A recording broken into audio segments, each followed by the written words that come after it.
story. I have a 58-year-old man who came into my clinic on Thursday.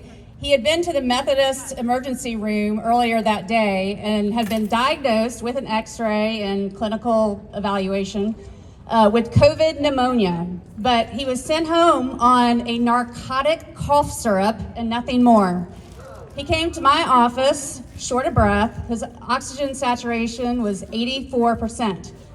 So Jennifer came and got me, and we actually didn't have ivermectin on hand, and I'll get to that. But we gave him IV Solumedrol, which is a powerful steroid, much more powerful than what they're giving in the hospitals. We gave him IV antibiotics and IV vitamins and a breathing treatment. And then he came back the next day. He did not want to go to the hospital. Next day, he comes back, it's the same thing. And last night, I got a text message from his wife saying his oxygen level was up to 98%. It is not that hard. It is just crazy. But he told me that the doctor there told him it was too late for early intervention protocols.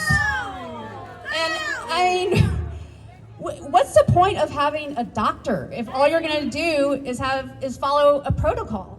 You know, it's just we might as well just order our healthcare off of Amazon. Doctors have an ethical obligation. We have to respect our patients' rights, and we have to respect their right to make informed decisions about what goes in their body and what kind of health care they receive. And this obligation supersedes what hospital administrators say, it supersedes what Medicare says or the FDA or anything. It's all between the patient and the doctor, but that has completely been lost in this pandemic. If a doctor does feel like they want to stick up for their patients, then what happens? They get vilified in the media. They lose their license over Twitter. They get complaints from the medical board that are completely unfounded. Florida is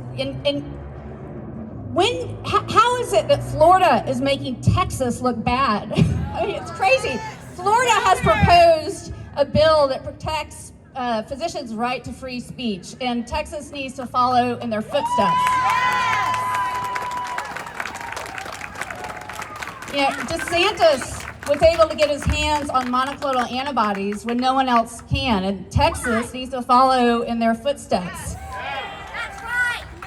If these third parties want to tell doctors how to treat patients, then they should be held responsible for the outcomes. And that should be, people should be able to take legal action against the third parties. The ivermectin situation. So I can't write a prescription to CVS, Walgreens, HEB, Kroger for ivermectin because the pharmacists have decided that they know better than doctors. And the leaders of these companies, the CEOs, it's coming from them as well. If the pharmacies dispense ivermectin, which is safer than Tylenol, then there's going to be consequences to these pharmacists. So, ivermectin is safer than Tylenol. We need to protect our patients. We need to allow ivermectin. I mean, in Mexico, you can get it from a vending machine. It's crazy. I mean, one step we could do is just let doctors dispense their own medications to get around this, and then we cut out a lot of the middlemen.